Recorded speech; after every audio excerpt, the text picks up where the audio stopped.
Ya, Sun and Moon, mempelajari metode forecast dari William Delbert Chan, part 13. Quote of the day, everything in the universe has a rhythm. Everything dances. Maya Angelou.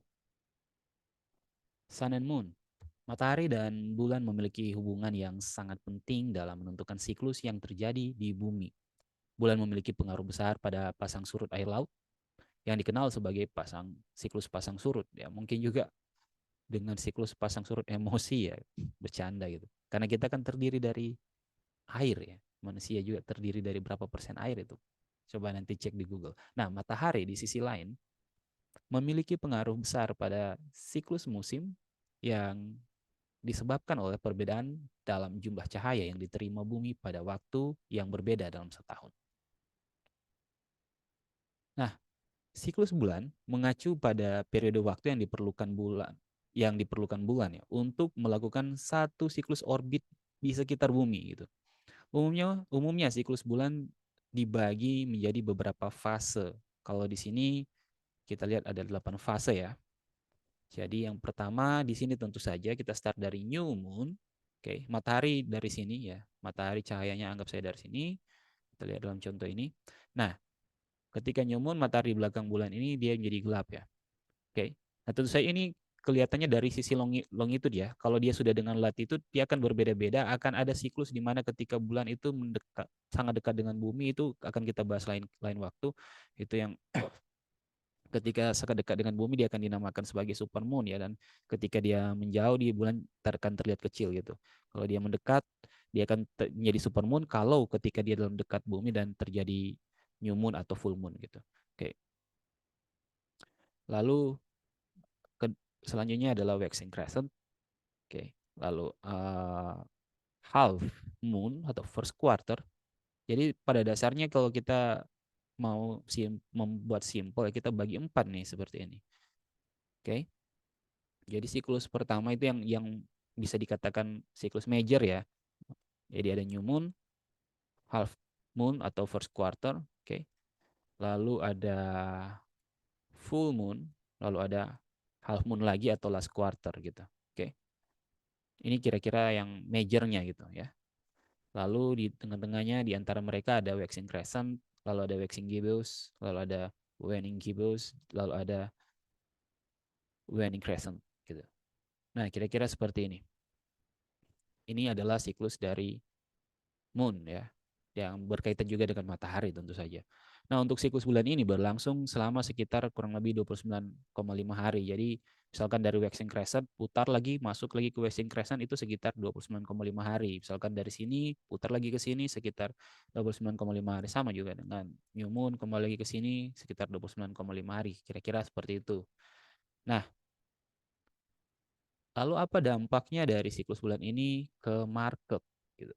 Ini seperti sudah yang saya katakan di video sebelumnya, kita akan melihat gimana sih contoh ya kira-kira cara untuk kita melihat dampak-dampak dari fase-fase atau event-event di angkasa ini yang berkait dan kaitannya dengan pasar finansial gitu ya. Terutama mungkin di apa yang trading trade apa pair-pair yang kita tradingkan ya.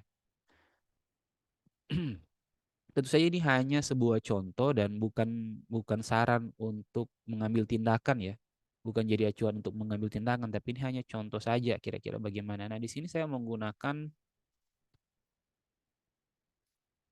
kalau untuk trading view ya, saya menggunakan MP ini, Moon Pace untuk mempermudah saya melihat indikator-indikator ini, new moon dan full moon ya. Jadi di sini full moon itu yang gelap ya, yang sedikit gelap, lalu new moon yang terang gitu. Oke, berarti ini new moon, ini full moon gitu. New moon, full moon. Nah, tanggal-tanggal ini ya.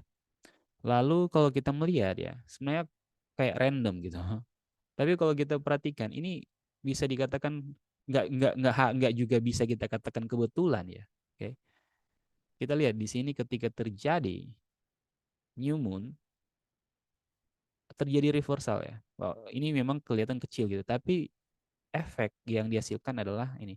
Jadi biasanya yang saya temukan bahwa nanti Anda bisa cek sendiri ya. Ya kalau yang saya temukan biasanya Ketika terjadi full moon atau new moon itu biasanya menjadi sebuah awal dari sebuah pergerakan atau perhentian dari sebuah pergerakan atau kenaikan dari volume ya ataupun paling ujung paling volume terendah gitu yang terjadi. Biasanya seperti itu. Iya siklus ya, siklus. Walaupun contoh yang seperti ini kayak tidak ada masalah sama sekali, tidak ada efek sama sekali ya. Tapi kalau kita lihat ini juga nyumun ini nggak harus dia di titik di mana dia terjadi ya. Misalkan tanggal ini lalu di situ akan terjadi langsung reversal enggak. Dia bisa 1 atau 2 hari biasanya maksimum 2 hari setelah atau sebelum gitu. Memang ada deviasinya gitu ya. Deviasinya. Tapi biasanya kita kalau udah terbiasa dengan ritmenya ya, kita udah mulai paham, oh ini seperti ini ya kira-kira. Nah, dia nggak juga harus high low enggak. Dia biasanya seperti ini terjadi ada reversal ataupun awal dari sideways juga bisa seperti ini. Nah, jadi awal sideways biasanya ini seperti redistribusi ya, redistribusi atau akumulasi, reakumulasi bisa terjadi di situ. Oke. Nah, perhatikan untuk volume juga ya. Lihat ketika di area sini gitu, perhatikan volumenya ya, agak lumayan meningkat dari awalnya di sini mulai penurunan, dia ada peningkatan lalu diturun lagi gitu. Oke, berarti memang ada efek ya. Kalau di sini kita perhatikan ya. Oke. Ini terjadi juga peningkatan ya. Oke. Peningkatan volume. Nah, ini juga ya terjadi peningkatan, terjadi seperti siklus puncak dari volumenya lalu dia mulai turun seperti ini. Lalu di sini juga ya perhatikan volume. Hanya 1 hari setelahnya dia puncak volume lalu dia mulai turun, di sini naik lagi. Nah, seperti itu ya, ini juga gitu. Ini saya melihat dari pairnya Binance Coin versus Binance USD di platform Binance ya. Jadi volumenya bisa dikatakan lumayan bisa bisa terpercaya sedikit lah gitu. Karena memang di situ tempat tradingnya ya. Oke. Nah, kira-kira seperti itu ya. Jadi lihat ya, volume lagi di sini nih, meningkat gitu. Ketika ada moon phase-nya. Oke. Nah, perhatikan pergerakan besar juga terjadi setelah ini. Oke. Dan stop di sini. Lalu ini ya sangat sangat signifikan terlihat walaupun ini ternyata volumenya ini yang terkecil di sini ya. Area-area rata-rata terkecil lalu dia mulai naik gitu. Turun, turun sampai di sini stop lalu dia sideways. Oke.